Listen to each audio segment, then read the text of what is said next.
ස්තුතියි ගරු නියෝජ්‍ය කාරක සභා සභාපතිතුමියනි මම හිතන්නේ අද ඉදිරිපත් වෙන විශ්වාස භංගය අපේ අධිකරණ සහ ජාතික ඒකාග්‍රතාවය සම්බන්ධයෙන් ඇති අමාත්‍යංශ ඇමතිතුමා ගරු හර්ෂණ නානයක්කාර ඇමතිතුමාට එරෙහිව ඉදිරිපත් කරලා තියෙන විශ්වාස භංගය සම්බන්ධයෙන් කතා කරද්දී කතා කරන්න ඕන කාරණා කිහිපයක් තියෙනවා කියලා මම හිතනවා. පළවෙනි කාරණය තමයි බන්ධනාගාර සම්බන්ධයෙන් මේ ඉදිරිපත් වෙන කාරණේ.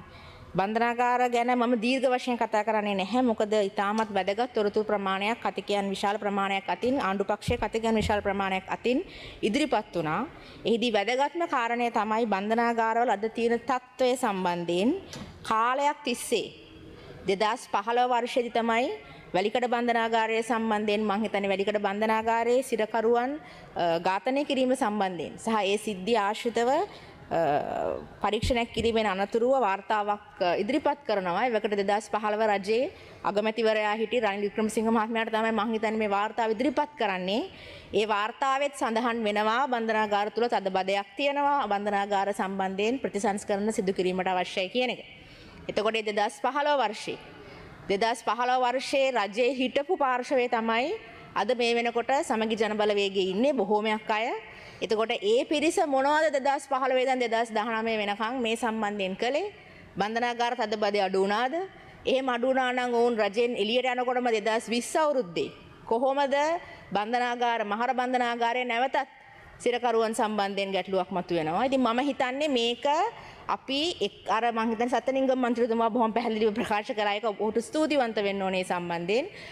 එක් පුද්ගලයෙකුට ඉතිහාසයක් තුල ලංකාවේ සිරකරුවන් රැඳවියන් බන්ධනාගාර නිලධාරීන් බන්ධනාගාරවල සෞඛ්‍ය තත්ත්වය බන්ධනාගාරවල සිටින කාන්තාවන් දරුවන් සම්බන්ධයෙන් ඉතිහාසයක් තුල සිදු නොකරන ලද ප්‍රතිසංස්කරණ සිදු නොකරන ලද දියුණු කිරීම වැඩි දියුණු කිරීම බන්ධනාගාර තුල ඉන සිටින ජනතාව සම්බන්ධයෙන් සහ ඒවයි සේවා කරන නිලධාරීන්ගේ ආරක්ෂාව සම්බන්ධයෙන් සිදු නොකරන ලද ප්‍රතිසංස්කරණ ප්‍රතිපත්ති වෙනස් කිරීම අවුරුදු එකහමාරක් ඇතුළත හර්ෂණ නානයක්කාර ඇමතිතුමා මේ සම්පූර්ණ ක්‍රියාවලිය වෙනස් කළේ නැහැ කියන එක තමයි විපක්ෂයෙන් ඇවිල්ලා තියෙන චෝදනාව. මම හිතන්නේ ඒක කිසිසේත්ම සාධාරණ චෝදනාවක් නෙවෙයි. ඔව් බන්ධනාගාරවල තදබදයක් තියෙනවා. බන්ධනාගාර සම්බන්ධයෙන් මත්ද්‍රව්‍ය සම්බන්ධයෙන් ලොකු ප්‍රශ්නයක් ලංකාවේ තියෙනවා.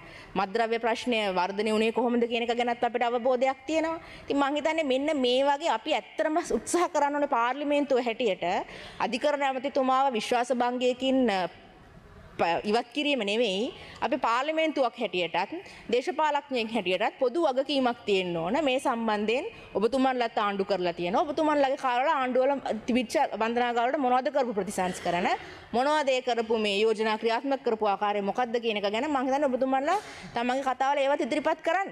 හර්ෂණ නානයක්කාරමතුමාට විතරක් මේකේ සම්පූර්ණ වගකීම මේ දාන හදන එක කිසිසේත්ම සාධාරණ කාරණයක් නෙවෙයි. හැබැයි මම කතිකයෝ කීප දෙනෙක්ම විපක්ෂ නායකතුමා ඇතුළුව කතිකයෝ කීප දෙනෙක්ම උත්සාහ කරන්න හැදුවා ජනාධිපතිතුමා විසින් පාර්ලිමේන්තුවේ කරපු ප්‍රකාශයක් සම්බන්ධයෙන් රැඳවියන් රජයේ භාරයේ සිටින්නේ ඒක රජයේ භාරයේ සිටින රැඳවියන්ගේ වගකීම තියෙන රජයේ ඒක කවුරුවක්වත් ප්‍රතික්ෂේප කරන්නේ නැහැ. මම හිතන්නේ ඒක පළවෙනියටම පිළිගත්තේ හර්ෂණ නානයක්කාර ඇමතිතුමා. මොකද එතුමා ඒ වගේ වගකීම් සහගත සහ මානුෂීය ප්‍රවේශයක් තියෙන ඇමතිවරයෙක්. ඉතින් අපි ඒක මතක් කරගන්නකොට කිසිම ආණ්ඩු පරිශ්‍රයේ කිසිම සමාජිකයෙක් කිසිම කතිකයෙක් කිසිම ඇමතිවරයෙක් වගකීම පැහැර හැරීම සම්බන්ධයෙන් නෙවෙයි මෙතන ගැටලුව තියෙන්නේ. අපි කොහොමද බන්ධනාගාරවල තත්ත්වය දියුණු කරන්නේ කියන එක ගැන සාමූහික වගකීමක් අපි හැමෝටම තියෙනවා. රජයටත් තියෙනවා පාර්ලිමේන්තුවටත් තියෙනවා. ඒක නිසා ඒ කාරණේ නිසා මම හිතන්නේ මේ විශ්වාස භංගය ඉතාමත් අසාධාරණ සහ දේශපාලනික අරමුණු වෙනුවෙන්ම ඉදිරිපත් කරන ලද විශ්වාස භංගයක්. Tamanට තියෙන ප්‍රශ්නයක් විසඳ ගැනීමට බන්ධනාගාරවල ඉන්න ජනතාවගේ සහ ආරක්ෂක නිලධාරීන්ගේ බන්ධනාගාර නිලධාරීන්ගේ ගැටලු පාවිච්චි කිරීමක් හැටියට තමයි අපි මේක වටහා ගන්නට ඕනේ. Honorable Deputy Chairman of the committees, I would also like to comment on one other matter that was raised in the chamber today about the independence of the judiciary.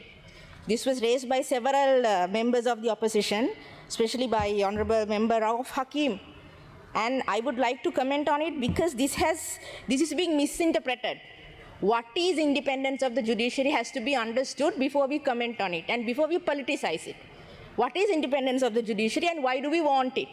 Independence of the judiciary is rooted in the principle of separation of powers. Separation of powers means there are three organs of the government under the Constitution of Sri Lanka: the executive, the legislature, the parliament, and then the judiciary. How do these institutions, how do these organs of the government get power? That is specifically, explicitly set in the Constitution under Article 4A, 4B, and 4C. Sovereign power of the people, the sovereignty of the people shall be exercised and enjoyed in the following manner: legislative power to the parliament, executive power to the president, the judicial power of the people. We have to remember this. This is not the power of the judges. This is not the power of the lawyers. This is the judicial power of the people that is exercised through the parliament, through institutions and legislations and the constitution. The judicial power of the parliament, the policy making power on the judiciary is vested in the parliament. It is not vested in the High Court Judges Association. It is not vested in the Bar Association. They do a commendable job in everything. I'm not saying that the Bar Association is bad or anything, but there's a limit to what they can do or what they can comment on the independence of the judiciary and how the judiciary should be. Policy making power on the judiciary is vested in the parliament. We should never forget that, because that is related to the sovereign power of the people. It's a sovereign power of the people. And this particular allegation that we are compromising independence of the judiciary is baseless. It's baseless, Deputy Chairman of the committees, because since we came into power, we have appointed several chief justices. Several chief justices. Based on superiority only. Based on superiority, you can check. Any member of the parliament can check. We have not appointed outsiders into the judiciary. Thank you, Deputy Chairman of the committee. We have not appointed any outsiders into the judiciary, into the Court of Appeal or into the Supreme Court. We have only promoted the judges who are in the Court of Appeal and the Supreme Court into the Chairman of the Court of Appeal and also the Chief Justice. So we have not interfered with the judiciary at any point.